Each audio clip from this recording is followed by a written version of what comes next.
ravie de vous retrouver une fois encore sur Monaco Info pour vous présenter ce nouveau journal. Aujourd'hui, nous vous parlerons dans cette édition des différents sujets qui ont fait l'actualité en principauté. Nous reviendrons sur l'année écoulée des deux nouvelles directions de l'administration, la DASA et la DASO. Un nouveau partenariat vient d'être signé à Monaco. Dorénavant, Monacair et EasyJet collaboreront ensemble. Le portrait du nouveau chef du Café de Paris, il s'appelle Franck Lafont. Et puis nous refermerons ce journal avec la dernière étape du rallye historique de Monte-Carlo. Il y a un an, la direction de l'action sanitaire et sociale a été scindée en deux nouvelles directions organisées autour de deux types de métiers bien distincts. La direction de l'action et de l'aide sociale, la DASO, et la direction de l'action sanitaire, la DASA. Alexandra Pani dresse avec eux le bilan de cette année écoulée. Ce mardi matin, les fonctionnaires et agents de l'État de la jeune direction de l'action sanitaire étaient réunis au Novotel pour un séminaire articulé autour du changement. Importants changements qu'ont connus la DASA et la DASO depuis leur création il y a un an. Des séminaires ont donc été organisés pour accompagner ces deux directions lors des différentes étapes. L'heure était aujourd'hui au premier bilan. Il y a quand même de grandes différences entre les métiers sanitaires et les métiers sociaux. Ça permet d'avoir des directions qui peuvent travailler davantage des projets de loi, d'améliorer davantage les fonctionnements internes des deux directions. Bien sûr, c'est aussi et avant tout la volonté de mieux servir les monégasques et les résidents de la principauté par des rendez-vous plus rapides, par des réponses plus rapides. Les résultats sont là au bout d'une année. De nombreux textes ont pu être votés. Pour le sanitaire, on peut citer la loi sur l'art dentaire pour les chirurgiens dentistes, la loi sur la vente de médicaments sur Internet. Pour le social, on peut citer la loi sur l'accessibilité du cadre bâti pour les personnes handicapées. Et puis énormément de textes réglementaires, d'arrêtés ministériels, d'ordonnances souveraines qui ont permis d'améliorer le fonctionnement, qui sont un peu la partie cachée de l'iceberg. Une réforme souhaitée par souci d'efficacité et pour améliorer la qualité du service rendu aux administrés. La création de ces deux directions bien distinctes permet une meilleure réactivité et de se concentrer sur leurs métiers spécifiques. Dans les réformes importantes, réformer cette année le CMP et le CATTP, qui s'occupent de nos enfants en difficulté scolaires, en difficulté psychologiques, et qui reçoit chaque année 400 familles pour traiter de ces difficultés. Et je pense que le fonctionnement du CMP et du CATTP, qui s'appelle aujourd'hui le Centre Platy, améliore beaucoup le service qu'on peut rendre aux usagers. Toujours pour nos jeunes, nous avons beaucoup travaillé pour les jeunes cette année. Nous avons créé la micro-unité pour adolescents au sein du CHPG où nous avons déjà recruté le personnel. D'une manière générale, comme la direction est plus petite, on a des contacts plus rapprochés avec tous les chefs de division et avec toutes les équipes qui sont un peu dispersées dans tout Monaco. Et donc je pense qu'il est bien de temps en temps d'organiser des séminaires ou de faire des rencontres communes. Mais après, à côté de ça, la direction s'emploie à garder le contact et à avoir des contacts réguliers avec toutes les divisions qui sont en ville. La direction de l'action sanitaire comprend donc 5 divisions. Elles ont trait entre autres à la santé publique, à la prévention, à l'offre de soins et à la gestion des crises sanitaires. La direction de l'action et de l'aide sociale, quant à elle, comprend 4 divisions. La division de l'inclusion sociale et du handicap, la division enfance et famille, le foyer de l'enfance Princesse Charlène et la division de l'aide sociale financière. Le conseiller et le gouvernement ont souhaité sortir le service social qui était rattaché à la DAS à l'époque et en faire une direction autonome et bien identifiée. Donc c'est vrai que les objectifs étaient justement d'être au bénéfice des personnes, une direction efficace et dynamique. Et ça a été le cas puisque nous avons pu nous réorganiser. Donc en créant une équipe de direction vraiment performante. C'est vrai qu'on a une action très large et donc une population qui est très importante puisque, comme je vous le disais, nous touchons le domaine financier, que ce soit notamment pour les personnes âgées ou pour les personnes handicapées et pour le tout venant, l'aide à la famille. Nous intervenons dans le champ du handicap, tout ce qui est scolaire, tout ce qui est avec un travail avec l'éducation nationale, éducatif et social. On a aussi tout ce qui est protection de l'enfance, donc à domicile et en placement. Et nous avons aussi dans toute cette section sociale qui va aussi aider à l'accompagnement, à l'insertion professionnelle et à l'hébergement des familles les plus en difficulté à Monaco. D'ici un an, les différents services devraient être regroupés au sein des mêmes locaux, toujours dans un souci de confort et de meilleur accueil des administrés. Un partenariat vient d'être signé entre les compagnies Monacair et EasyJet, une alliance qui permettra de faciliter le transport de passagers entre Nice et Monaco. Plus d'explications avec Fabien Bonilla. Depuis un peu plus de 2 mois maintenant, les passagers EasyJet ont désormais accès à un service de liaison Monaco-Nice ou Nice-Monaco par hélicoptère via la société Monacair en 6 minutes à peine. En clair, pour les départs depuis Monaco et à leur arrivée à Nice, les passagers tout juste descendus de l'hélicoptère sont transférés directement à la porte d'embarquement de leur vol EasyJet. Et à l'inverse, à l'arrivée à Nice par EasyJet, les passagers se rendent directement au comptoir Monacair où ils sont pris en charge, un véritable gain de temps.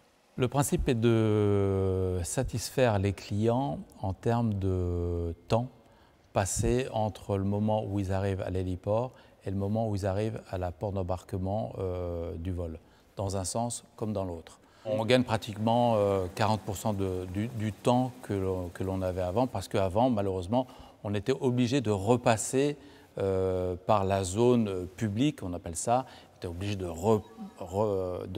rechecké, alors que maintenant on le fait directement sur l'aéroport, à la sortie de l'hélicoptère, sur l'hélistations, puisque l'aéroport de Nice a mis en place cette procédure maintenant depuis l'année dernière, et le gain de temps est énorme.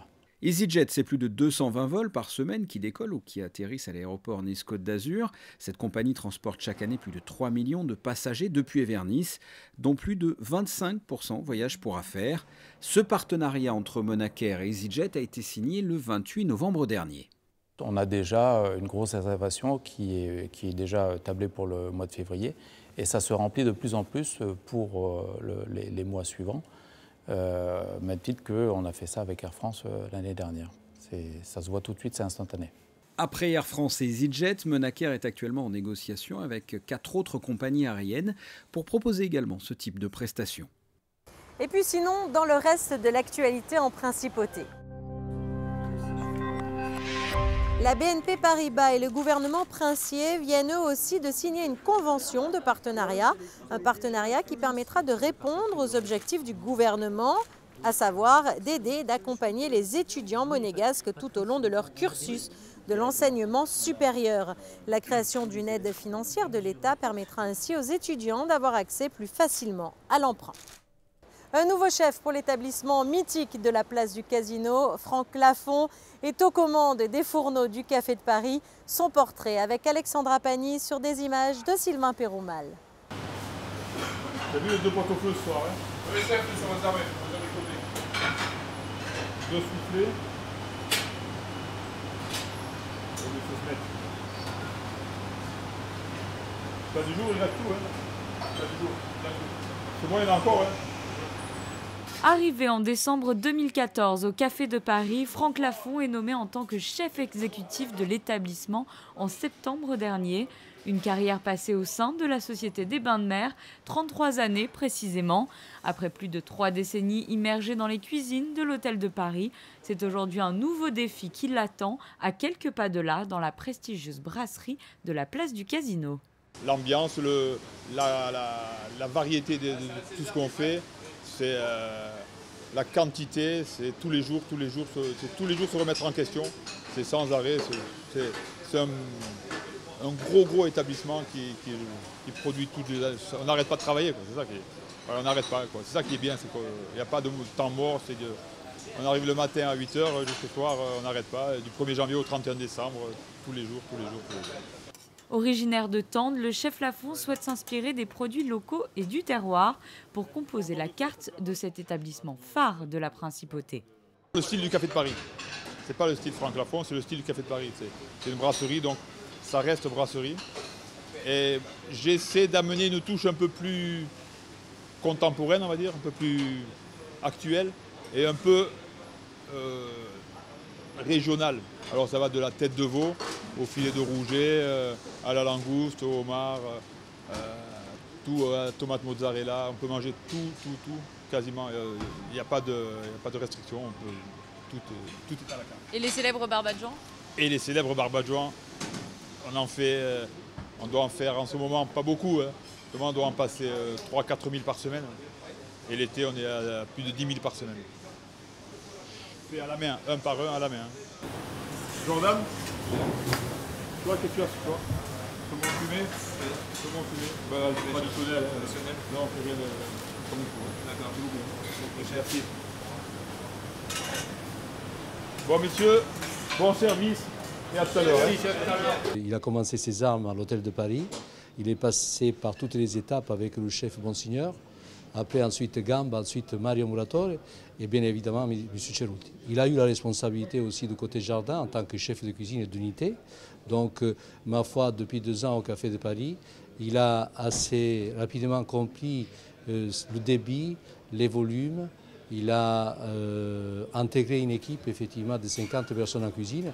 Il a apporté aussi son savoir, parce que c'est important, des échanges qui sont essentiels et tout.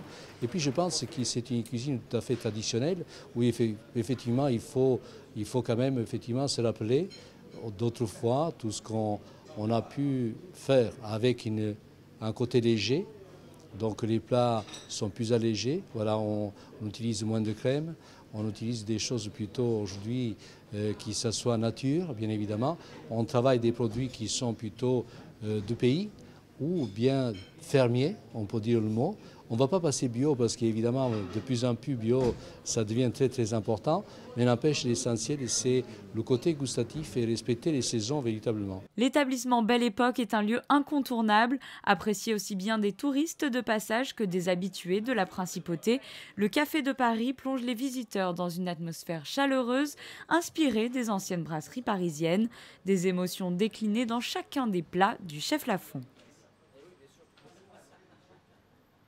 Nous poursuivons maintenant notre série de reportages consacrée à la 20e édition du rallye Monte-Carlo historique. Après avoir effectué l'étape commune et avoir passé la mythique boucle du Turini, les concurrents sont arrivés tard dans la nuit de mardi à mercredi. Retour sur la fin de cette épreuve avec Vanessa Dessy sur des images de Lionel Bernardi. C'est un arrêt incontournable. La remise accueille chaque année les concurrents du rallye Monte-Carlo historique.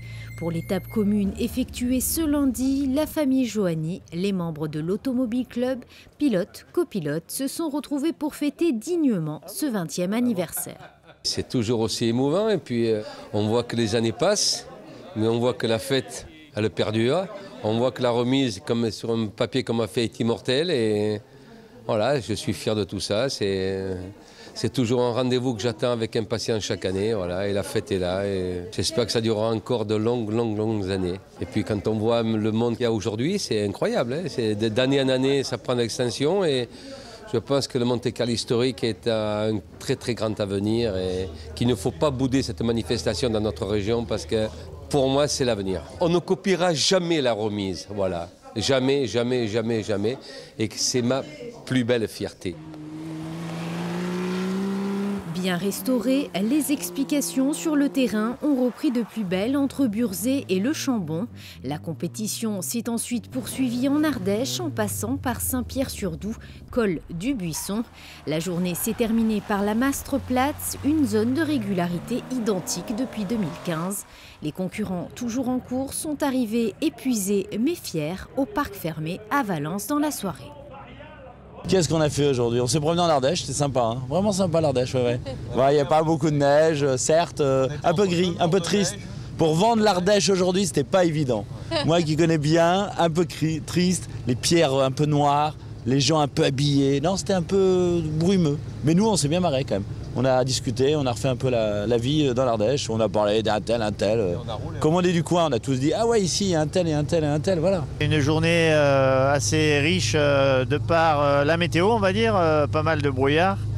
et qui s'est quand même très bien passé. On découvre ce rallye, hein. On fait pas mal de régularité. On vient de faire le Monte Carlo électrique au mois d'octobre, qui était aussi une première. Ça n'a rien à voir. Ça n'a rien à voir, effectivement, c'est plus silencieux. Et aujourd'hui, ça va, on s'en sort pas mal, quelques petites péripéties, mais bon, dans l'ensemble, on n'a pas abîmé la voiture, donc on rentre heureux à Valence ce soir. Cette étape, elle était très sinueuse et puis il y avait pas mal de boue, c'était glissant, mais comme toutes les spéciales d'aujourd'hui, de toute façon. C'était piégeux, quoi. Il faut faire attention. Pas de soucis particuliers? Non, nous, la voiture roule très bien depuis le départ. Elle a bien été préparée, aucun souci. L'étape finale, orchestrée par la fameuse boucle du Turini, a réservé cette année encore de grandes surprises. Michel de Crémer et Yannick Albert, sur une Opel Ascona de 1979, remportent non sans difficulté ce 20e rallye Monte Carlo historique. C'était un des plus beaux jours de ma vie, un sentiment énorme de joie et de bonheur. Voilà, ça fait la 5e participation. L'année passée, on était 4e et ici, on est super contents. L'épreuve s'est assez bien déroulée. Je dois dire qu'on a vraiment été constant et on n'a pas eu de soucis. Pas eu de soucis de tout le rallye jusqu'à la dernière nuit. En sortie d'une épingle dans l'avant-dernière spéciale, on a calé. On n'arrivait pas à redémarrer l'auto. Et là, on a cru que c'était perdu. Puis finalement, l'auto est repartie. On a cravaché pour essayer de rattraper. Et apparemment, c'était encore bon. C'est merveilleux, c'est un rêve qui se réalise. Au départ, jamais j'aurais pensé être si bien classé. C'était inimaginable. C'est ainsi que se referme la 20e édition du rallye Monte Carlo historique. Rendez-vous l'an prochain pour une nouvelle épreuve avec, espérons, toujours plus de neige. Et comme chaque année, c'est le souverain qui a donné le départ de cette ultime étape du rallye Monte Carlo historique. Je vous propose tout de suite de l'écouter. Il est au micro de Frédéric Robat sur des images de Marc Ceresa. Vous savez que l'histoire d'amour entre le sport auto et la principauté existe depuis très très longtemps. Le rallye de Monte Carlo, les premiers encore plus anciens que le Grand Prix. Et donc je crois vraiment que c'est une célébration du sport automobile en général, du sport bien sûr, mais et de tout ce qui a pu, de toutes les belles heures de sport et de sport automobile que l'on a pu vivre en Principauté et sur ces routes mythiques en France du rallye Monte Carlo. Et bien sûr cette grande nuit, dite nuit du Turini, dont l'engouement persiste à travers les années et les décennies, est là pour le prouver. Je pense que c'est, et vous voyez bien le monde qu'il y a ici et l'engouement qu'il y a autour de ce rallye historique, parce que ça rappelle bien sûr de très beaux moments de sport. Et puis sachez que vous pourrez retrouver bien sûr un résumé du rallye Monte Carlo historique dans votre prochain magazine Asphalte. Sinon, en bref et en images. Les pensionnaires d'Acchietudine ont reçu la visite des élèves de l'Académie Régnier 3 ce mardi en fin de journée. Au programme, un concert de chant lyrique. Je vous propose d'en écouter un extrait.